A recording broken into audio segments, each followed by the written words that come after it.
إن الحمد لله نحمده تعالى ونستعينه ونستغفره ونعوذ بالله من شرور أنفسنا وسيئات أعمالنا من يهده الله فلا مضل له ومن يضلل فلا هادي له أشهد أن لا إله إلا الله وحده لا شريك له وأشهد أن محمدا عبده ورسوله يا أيها الذين آمنوا اتقوا الله حق تقاته ولا تموتن إلا وأنتم مسلمون يا أيها الناس اتقوا ربكم الذي خلقكم من نفس واحدة وخلق منها زوجها وبث منهما رجالا كثيرا ونساء واتقوا الله الذي تساءلون به والأرحام إن الله كان عليكم رقيبا يا أيها الذين آمنوا اتقوا الله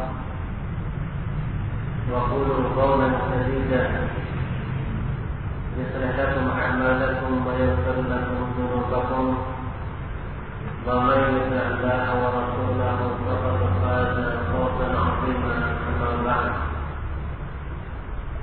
فإن أصدق الحديث كتاب الله وخير الهدى هدى محمد صلى الله عليه وسلم وشر الأمور محدثاتها فإن كل محدثة بدعة وكل بدعة ضلالة وكل ضلالة في النار أعاذني الله وإياكم من النار. إخواني وأخواتي في الله الآباء والأمهات rahimani wa rahimakumullah jami'an.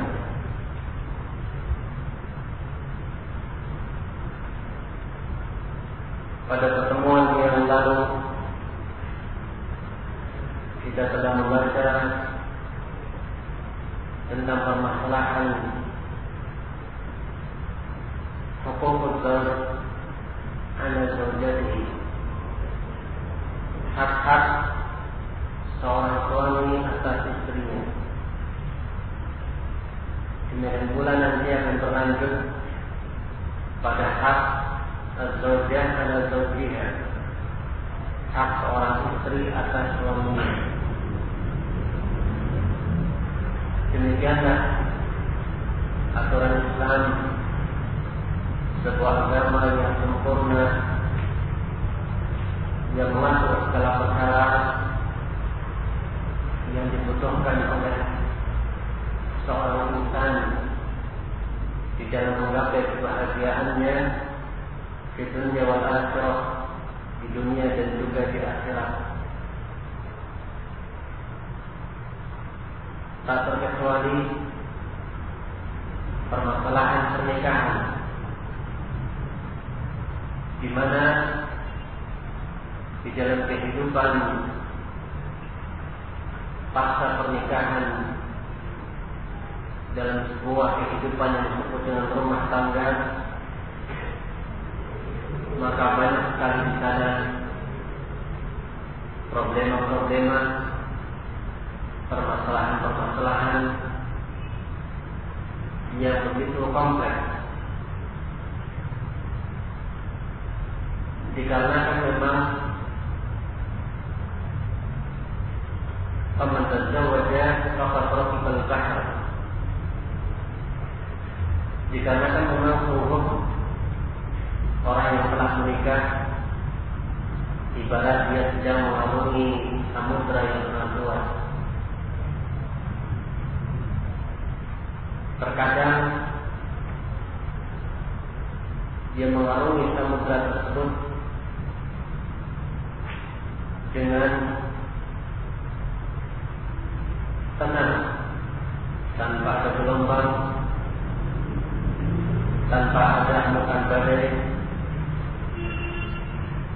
dan tanpa ada batu karang yang menghalangi perjalanan bahtera tersebut.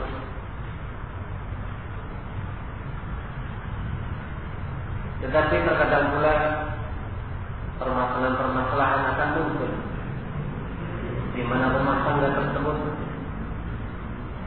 akan ditimpa dengan berbagai macam permasalahan-permasalahan yang begitu kompleks, sehingga tidak ada solusi untuk memecahkan permasalahan tersebut kecuali dengan kembali kepada hukum Allah dan Rasulullah alaihi salatu wassalam. Sungguh agama Islam adalah agama yang sempurna. Tidak ada permasalahan di dalam kehidupan rumah tangga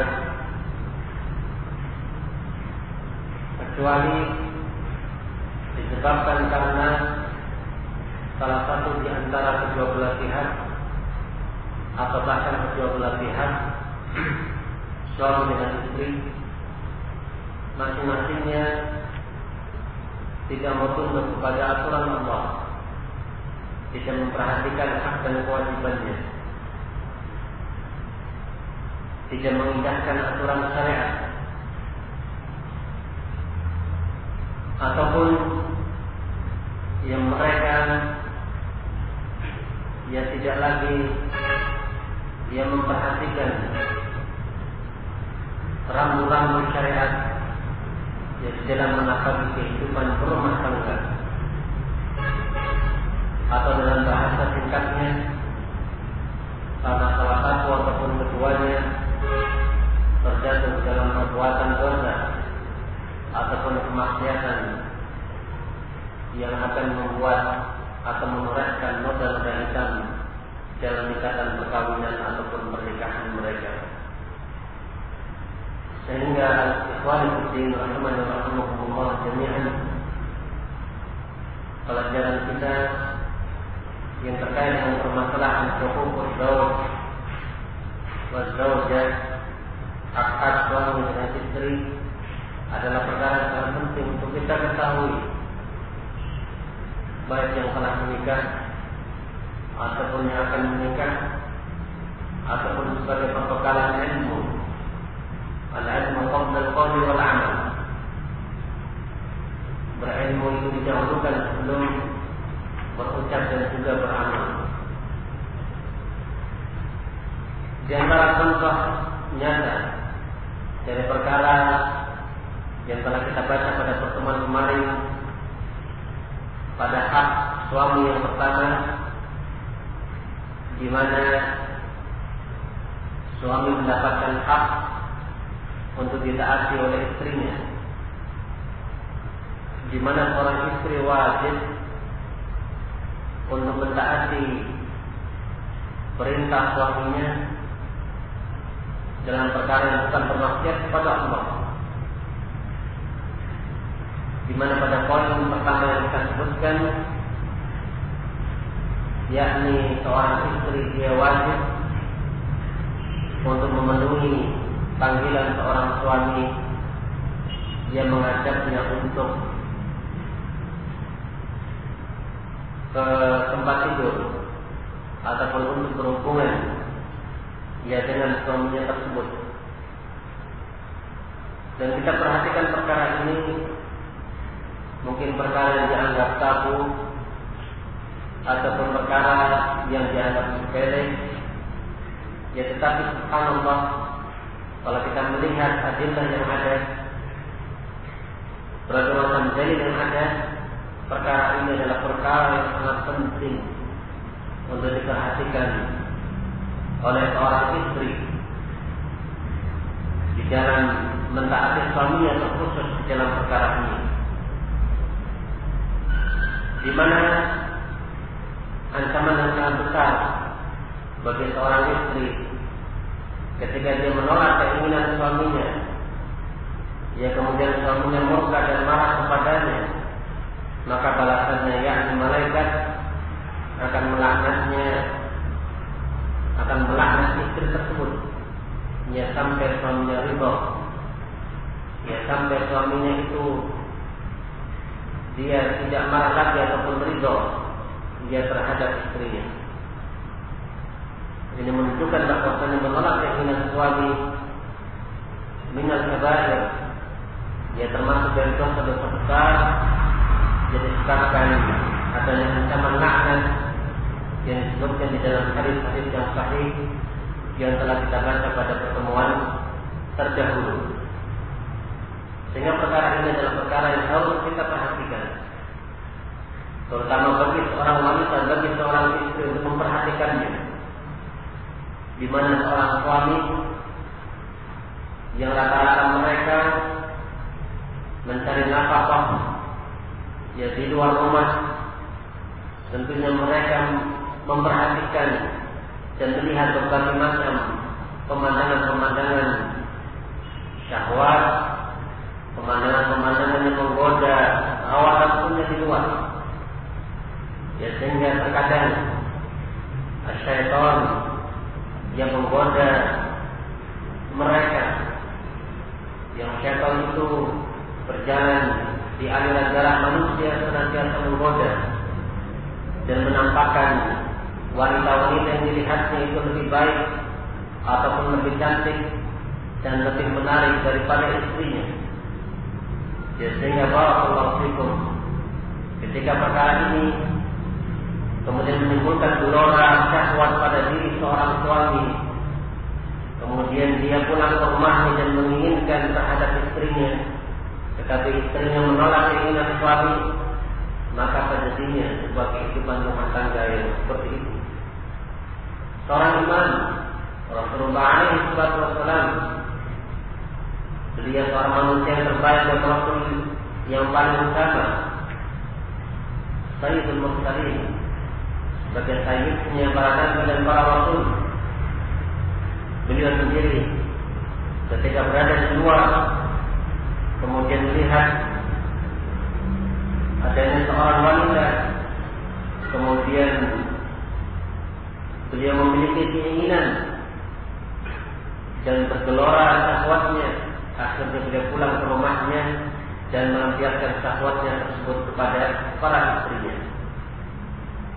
Ini adalah perkara yang sangat terpuji, di mana dia menjaga kehormatannya dan menjaga kemaluannya, menjaga diri dari perkara-perkara yang haram menuju kepada perkara-perkara yang dihalalkan oleh Allah Subhanahu wa taala.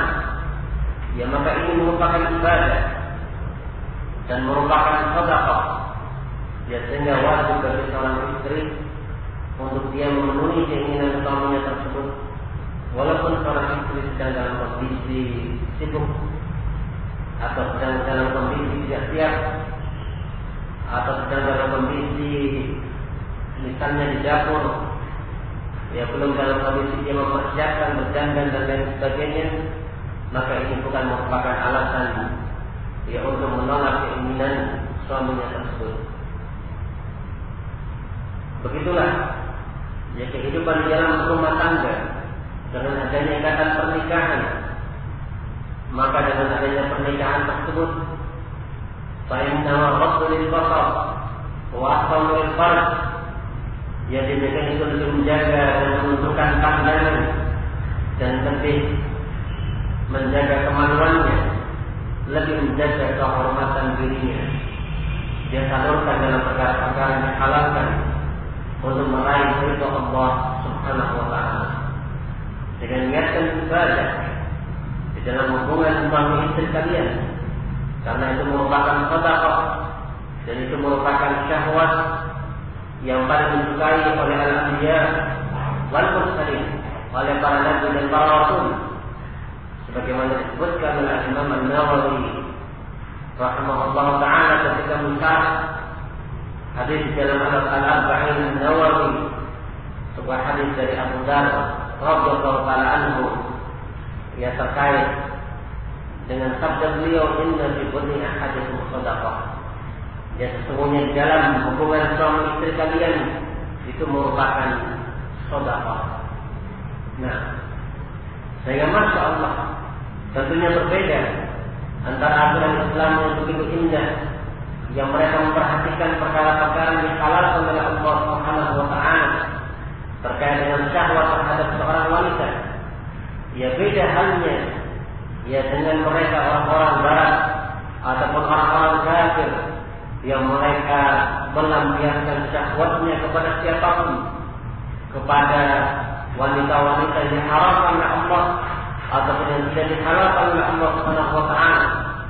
Dan lebih mengerikan lagi dan lebih kecil lagi yang manakala pemandangan-pemandangan yang seperti itu kemudian mereka terang-terangan menyiarkannya di media-media massa ataupun di media-media yang lainnya. Ya Allah musta'an wa 'ala al-islam. Ikhwan fillah rahimakumullah jami'an. Pada pertemuan kali ini kita akan melanjutkan pada hak seorang suami yang kedua setelah hak yang pertama kemarin kita bacakan, di mana seorang istri wajib untuk mentaati suaminya apabila suaminya mengajaknya ke tempat tidur. Kemudian yang kedua, qala Abdullah Tabi'iyah hafizahullah ta'ala, alla tasumma tanaqqulan illa bi'idznih. Qala Imam Al-Bukhari rahimahullah, haddatsana Muhammad bin Qasim, haddatsana Abdullah, akhbarana Ma'mar an Hammam ibn Munabbih an Abi Hurairah radhiyallahu anhu an Nabi alaihi salatu wassalam, la tasumu al-mar'atu wa ba'daha shahidun illa bi'idznih. Hak seorang suami yang kedua, hendaknya seorang istri dia tidak berpuasa dengan puasa nafilah, dengan puasa sunnah, illa biiznihi, kecuali dengan izin suaminya.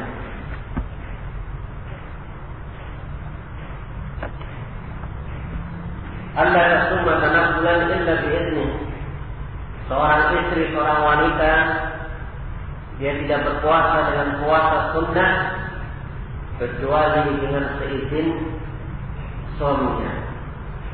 Berkata Imam Al-Bukhari meriwayatkan hadis dengan sanadnya sampai sahabat Abu Hurairah radhiyallahu anhu dari Nabi alaihi salatu wasallam, beliau bersabda, la tasumul mar'ah, janganlah seorang wanita berpuasa wa ba'duha syahidun illa bi'idznih, sedangkan suaminya itu hadir, ada di sisinya, tidak sedang bepergian, illa bi'idznih, kecuali dengan seizin suaminya. Nah, walau qafatul mar'atu tatawwu'an wa zawjuha ghairu adil laha fasiyamuha batilun wa hiya athimah. Seandainya seorang wanita berpuasa dengan puasa tatawwu'an, dengan puasa sunnah, wa zawjuha ghairu adil laha, sedangkan suaminya tidak mengizinkan istrinya tersebut untuk berpuasa, fasiyamuha batilun, maka puasanya batil, puasanya tidak sah, wa hiya athimah, dan wanita tersebut berdosa. Ya Masya Allah. Ya perhatikan wahai ummahat, wahai para istri, ya jangan sampai seseorang tertipu, jangan memperbanyak ibadah-ibadah yang bersifat tanaffulan, yang bersifat nafilah, kemudian dia justru meninggalkan ibadah-ibadah yang bersifat wajib. Atau ketika dia menjalankan ibadah yang bersifat sunnah ataupun nafilah, kemudian dia meninggalkan atau melalaikan sebuah ibadah yang bersifat wajib. Dikarenakan puasa sunnah itu hukumnya sunnah, hukumnya mustahab, ya kan, tetapi mentaati suami itu adalah hukumnya wajib. Ya tentunya kewajiban dengan sunnah lebih didahulukan perkara-perkara yang wajib. Ya sehingga jangan sampai kita beragama dengan agama ini dengan perasaan kita ataupun dengan prasangka kita, tetapi hendaknya kita beragama betul-betul sesuai dengan adillah, sesuai dengan dalil-dalil yang ada. Ya, jangan sampai kita maghrur, jangan sampai kita tertipu memperbanyak ibadah sunnah sementara kita terjatuh ke dalam perbuatan dosa karena kita mengerjakan ibadah sunnah tersebut dengan cara meninggalkan sebuah kewajiban. Nah, amma mana'aha an siyamin wajibin 'alaiha fa innaha la tuti'u fi dzalik wa innama ta'atu fil ma'ruf. Adapun seandainya seorang suami itu melarang istrinya dari puasa wajib, fa innaha la tuti'u fi dzalik, maka sesungguhnya bagi istri untuk tidak mentaati perintah suaminya dalam perkara itu. Wa innama ta'atu fil ma'ruf, karena sesungguhnya ketaatan itu hanyalah dalam perkara-perkara yang ma'ruf, yang tidak melanggar syariat Allah Subhanahu wa ta'ala. Sehingga kalau ada kasus ya di mana seorang suami dia melarang istrinya untuk berpuasa dengan puasa wajib, dia puasa di bulan Ramadan, seorang suami dia melarangnya, maka wajib justru bagi seorang istri untuk tidak taat kepada perintah suaminya. Ya, karena suaminya tersebut memerintahkan dalam perkara yang diwajibkan oleh Allah Subhanahu wa ta'ala, dalam perkara yang diwajibkan oleh Allah Subhanahu wa ta'ala.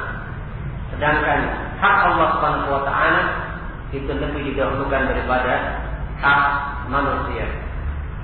Nah, di sini puasa itu adalah hak Allah Subhanahu wa ta'ala yang bersifat wajib, ya, sedangkan ketaatan kepada suami itu adalah hak manusia.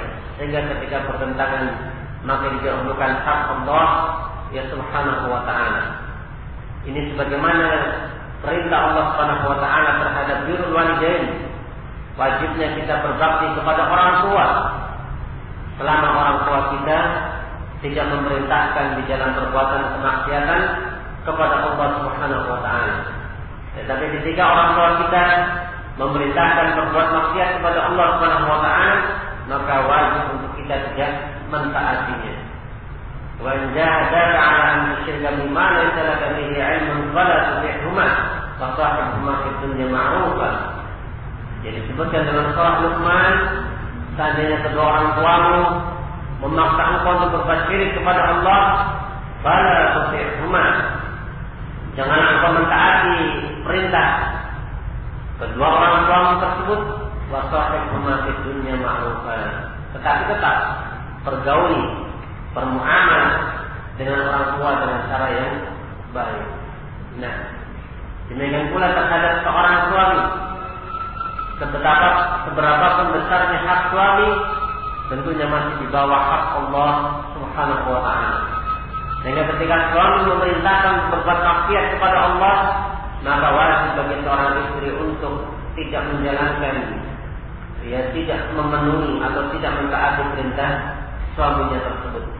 Nah, ya, tetapi di dalam permasalahan ini, misalnya di dalam permasalahan atau berpuasa dengan puasa nafilah, maka wajib bagi seorang istri untuk izin ya terhadap suaminya. Ya, kalau suaminya mengizinkan, silahkan engkau berpuasa dan engkau mendapatkan pahala. Tetapi jika suamimu tidak mengizinkannya, maka jangan engkau berpuasa. Kalau engkau berpuasa tanpa izin suami, justru puasamu batil dan engkau mendapatkan dosa dari Allah Subhanahu wa ta'ala. Ya, Masya Allah. Inilah aturan yang sangat indah untuk keutuhan kehidupan berumah tangga.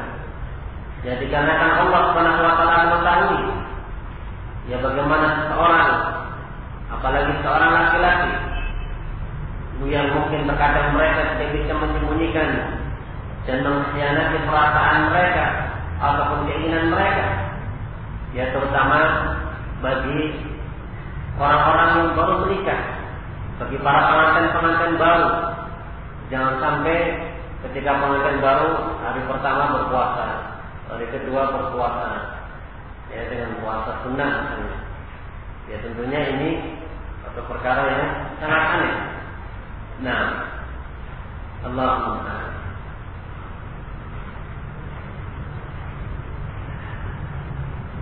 Ya berbeda halnya ketika dia melangsungkan akad nikah di bulan Ramadan. Walaupun dia pengantin baru, ya wajib bagi dia untuk berpuasa di siang harinya. Nah, di sini disebutkan permasalahan puasa karena memang di dalam ibadah puasa tersebut terdapat syariat untuk kita al-imsak, menahan diri ya dari makan dan minum, wa'an istirahat, dan dari pembatal-pembatal puasa, ya di antaranya yakni menjauhkan diri dari al-jima', dari berhubungan suami istri.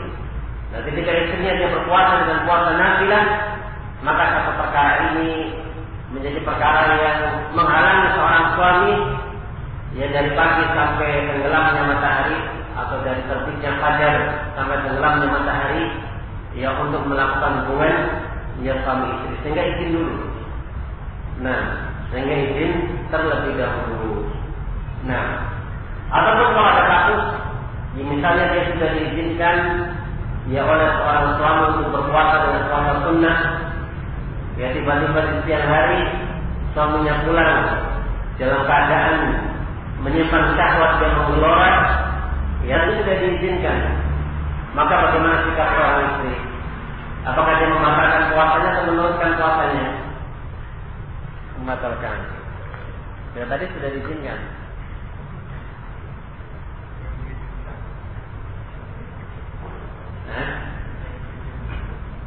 Nah, ya hendaknya dia membatalkan ya puasanya. Ya, mentaati perintah suami karena hukumnya wajib. Nah, walaupun dia di awalnya sudah mendapatkan izin. Jadi karena syahwat terkadang datangnya tidak menentu, bisa secara tiba-tiba. Ya, nah. Kemudian yang ketiga, hak seorang suami atas istrinya.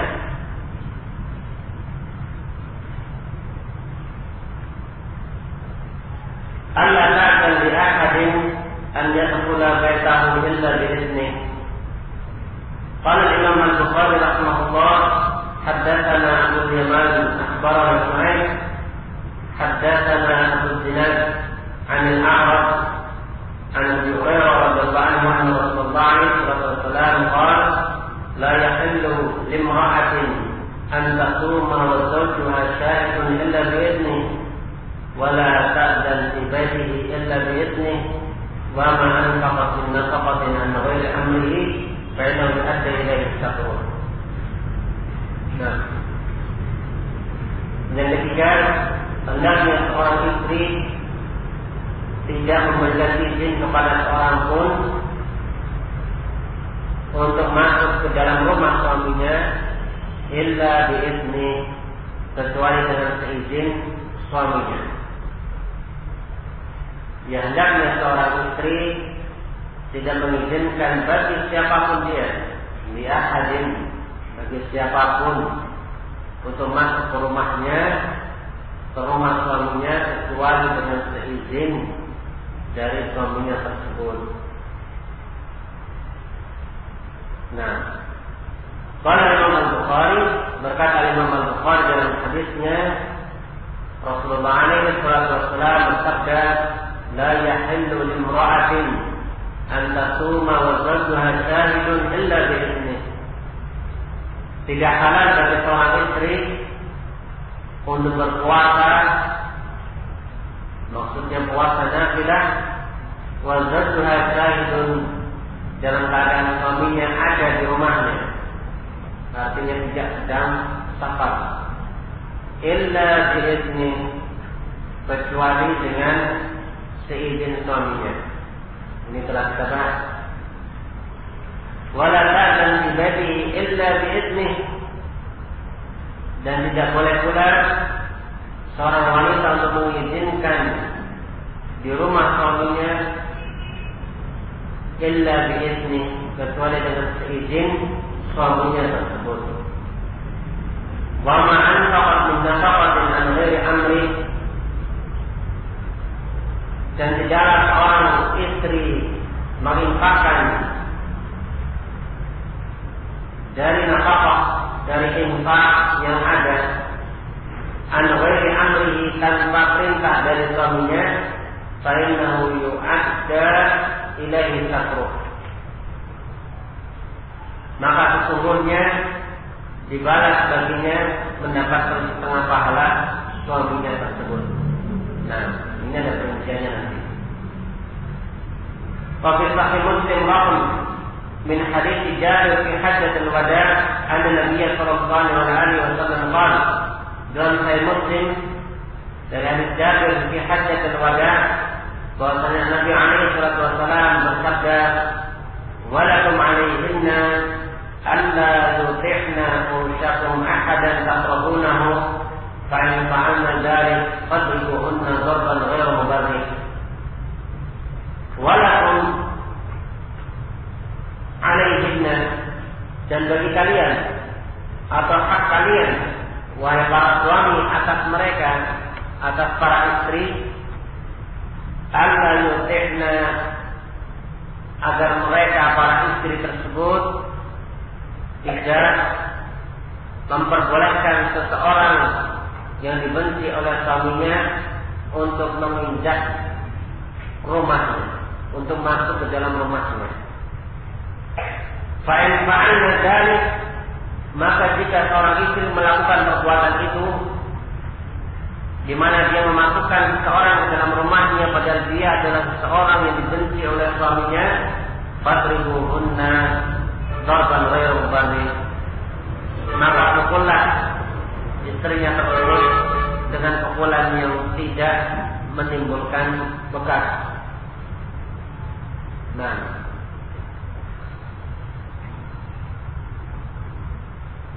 dengan pukulan yang mendidik, yang tidak sampai menimbulkan bekas ataupun luka. Nah, ini hak suami yang wajib untuk ditaati oleh seorang istri, dikarenakan hak suami sangat besar. Dan sekali lagi hak suami atas kalian wahai para istri sangatlah besar. Sampai-sampai Rasulullah SAW menyebutkan dalam hadis yang kemarin kita bacakan, "Lau kuntu amiran ahadan an yasjuda li ahadin la amartul mar'ata an tasjuda li zawjiha." Seandainya aku boleh memerintahkan seorang bersujud kepada makhluk, niscaya sungguh aku akan merintahkan seorang istri untuk bersujud kepada suaminya. Ya Masya Allah. Ya, padahal kita tahu sujud merupakan ibadah yang khusus hanya diberikan kepada Allah, tidak boleh diberikan kepada makhluk. Tapi kalau seandainya boleh seseorang untuk bersujud kepada makhluk dalam sujud yang tentunya bukan bermakna ibadah, ya maka aku akan perintahkan seorang istri itu untuk bersujud kepada suaminya, untuk bersujud kepada suaminya. Ya karena sangat besarnya ya hak seorang suami atas kalian. Ya sehingga barakallahu fiikum, wahai para istri, ya hak suamimu sangatlah besar. Maka taati perintah suamimu dan hormatilah suamimu. Ya serta carilah itu suamimu tersebut, karena suamimu adalah jannah bagimu ataupun neraka bagimu. Yang telah kita lewati bagaimana barakallahu fiikum dosa-dosa seorang istri yang memasukkan mereka ke dalam an-nar, ke dalam neraka, yang menyebabkan mereka menjadi penghuni mayoritas an-nar, di antaranya yakni takfurnal akhir. Disebabkan karena kalian wahai para wanita suka mengingkari kebaikan suami kalian, suka mengingkari kebaikan suami kalian, yang mengingkari pemberian kebaikan suami kalian. Dan ini merupakan sifat rata-rata seorang wanita yang Allah SWT ciptakan memiliki akal yang kurang ataupun akal yang pendek, yang suka menilai sesuatu dengan perasaannya. Ya, sehingga berhati-hati ketika engkau berucap, ketika engkau bersikap, maka usahakan sikap ataupun ucapan tersebut adalah ucapan yang diridhoi oleh Allah Subhanahu wa taala.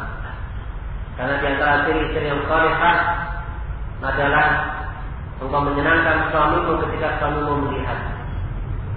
Apakah ini telah ada pada diri kalian wahai para istri? Ya, di mana kalian menyenangkan seorang suami yang telah memberikan nafkah kepada kalian, di mana suamimu adalah sebagai pemimpin bagi rumah tanggamu dan sebagai pelindung bagi dirimu, dia berhak untuk mendapatkan ketaatan darimu. Dikarenakan dia adalah imam atau pemimpin yang akan melindungi dirimu tersebut. Nah, sehingga barakallahu fikum, ya kita harus kembali kepada adillah di dalam kita menggapai surga Allah Subhanahu wa taala. Ya, sesungguhnya di dalam kehidupan rumah, di dalam rumah itu banyak sekali amalan-amalan yang akan memudahkan seorang wanita masuk ke dalam jannah. Tetapi di rumah itu pula juga banyak perkara-perkara yang bisa menjatuhkan seorang wanita ke dalam an-nar apabila dia tidak mengetahui ilmunya. Apabila dia justru kufur terhadap suaminya tersebut. Ya, setiap hari ya dia tidak pernah mentaati suaminya dan senantiasa durhaka, mengecilkan pemberian suaminya tersebut. Ini Allah Subhanahu wa taala. Sehingga barakallahu fikum, wahai para ummahat, wahai para istri, hendaknya kalian takut kepada Allah ya Subhanahu wa taala. Demikian pula di antara istri yang salehah adalah dia mentaati perintah suaminya ketika suaminya tersebut memerintahkan dia dalam perkara yang bukan kemaksiatan kepada Allah ya Subhanahu wa taala. Kemudian dia menjaga kehormatannya dan menjaga hartanya apabila suaminya sedang tidak ada di sisinya. Ya, masya Allah, sebuah rumah tangga yang sebenarnya sangat indah ketika kita kembali kepada tuntunan dan juga ajaran agama Islam. Dan Allah Subhanahu wa taala sudah menciptakan kalian dengan berbagai macam perangkat-perangkatnya. Kemudian Allah Subhanahu wa taala menetapkan aturan, dan aturan itu sama sekali tidak ada kezaliman sedikit pun. Seluruh aturan tersebut adalah aturan yang datang dari zat Allah Subhanahu wa taala yang Maha Adil, yang tidak ada ketimpangan, tidak ada kezaliman sedikit pun. Ya, sehingga jangan sampai seorang wanita ketika membaca hak-hak suami yang seperti ini, kemudian dia protes terhadap Allah, kemudian dia berprasangka jelek kepada Allah, kemudian dia menganggap ajaran Islam adalah ajaran yang mendiskriminasi, membedakan dan menyudutkan seorang wanita. Tidak seperti itu. Ya, tetapi ajaran Islam adalah ajaran yang memuliakan segenap pihak, baik ar-rijal wal nisa, baik para laki-laki ataupun para wanita, baik para suami ataupun para istri. Ya, ketika mereka barakallahu fikum kembali kepada hukum-hukum Allah Subhanahu wa taala.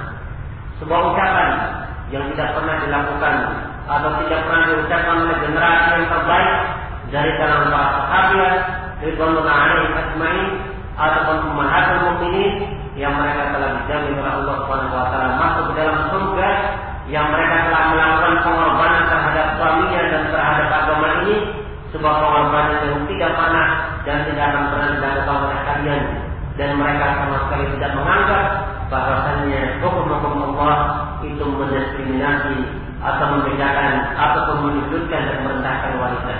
Karena mereka telah paham bagaimana perbedaan hukum Islam ya terhadap wanita dengan hukum-hukum jahiliyah, hukum-hukum kufran, ya di mana dahulu kala para wanita mereka sangat dilecehkan dan sangat direndahkan. Sehingga barakallahu fikum, ya hati-hati ya ummahat dengan seruan-seruan dari seruan-seruan iblis yang mereka berusaha untuk menjatuhkan kalian di dalam kehinaan dan menjatuhkan kalian di dalam kerendahan, menjatuhkan kalian di dalam kesengsaraan di dunia wal akhirah, di dunia dan juga di akhirat. Ya, kita perhatikan di mana negeri-negeri mereka, negeri-negeri barat yang mereka mendengung-dengungkan emansipasi wanita. Kita melihat bagaimana wanita-wanita di negeri-negeri mereka sangat murah, dan sangat murahan yang dijadikan sebagai pemuat nafsu para binatang-binatang tersebut. Tidak ada nilainya sama sekali, tidak ada kehormatannya sama sekali. Yang berbeda halnya dengan hukum Allah Subhanahu wa taala yang sangat memuliakan kalian dan sangat menghormati kalian. Sehingga jangan sampai terbetik pada benak-benak kita ketika kita membaca perkara yang seperti ini, kemudian para wanita dan para istri tidak ridho kepada hukum Allah Subhanahu wa taala. Nah, kemudian yang keempat dari hak seorang suami atas istrinya adalah takhruja min baitihi illa bi'idznih. Qala Imam Al-Bukhari rahimahullah, bab isti'dzan al-mar'ah zawjaha bil khuruj ila al-masjid wa ghairihi. Haddatsana 'Ali ibn Abdullah haddatsana 'Ali ibn Abdullah haddatsana Sufyan haddatsana Az-Zuhri an Salim an abihi an Nabi alaihi salatu wassalam idza sta'dzanat al-mar'atu ahadakum ila al-masjid fala yamna'ha. Perkara yang keempat, hendaknya seorang wanita dia tidak keluar dari rumahnya kecuali dengan izin suaminya. Seorang wanita dia tidak keluar dari rumahnya kecuali dengan izin suaminya. Nah, perkara ini juga jangan dianggap perkara yang menyebutkan kalian wahai para wanita. Ini adalah hukum yang luar biasa. Qala Imam Al-Bukhari rahimahullah, beliau membawakan bab isti'dzanil mar'ah zawjaha fil khuruj ila al-masjid wa ghairihi. Bab seorang wanita meminta izin kepada suaminya ketika keluar ke masjid atau ke tempat yang lain. Haddatsana Ali bin Abdullah haddatsana Sufyan haddatsana Zuhri an Salim an Nabi alaihi salatu wassalam, beliau bersabda, idza sta'dzanat al-mar'atu ahadakum, apabila seorang istri meminta izin kepada salah seorang di antara kalian, wahai para suami, ke masjid, fala yamna'ha, maka janganlah seorang suami mencegahnya. Ya, di sini terdapat dalil bahwasanya seorang wanita hendaknya dia minta izin terhadap suaminya.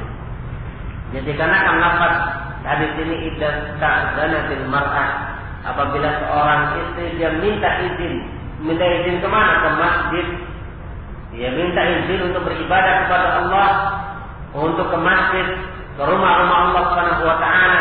Itu saja seorang wanita dia isti'dzan, minta izin, apalagi ke tempat-tempat yang lainnya. Ya, sehingga luar biasa. Ya, di mana di dalam perkara ini tentunya mengandung maslahat yang sangat besar,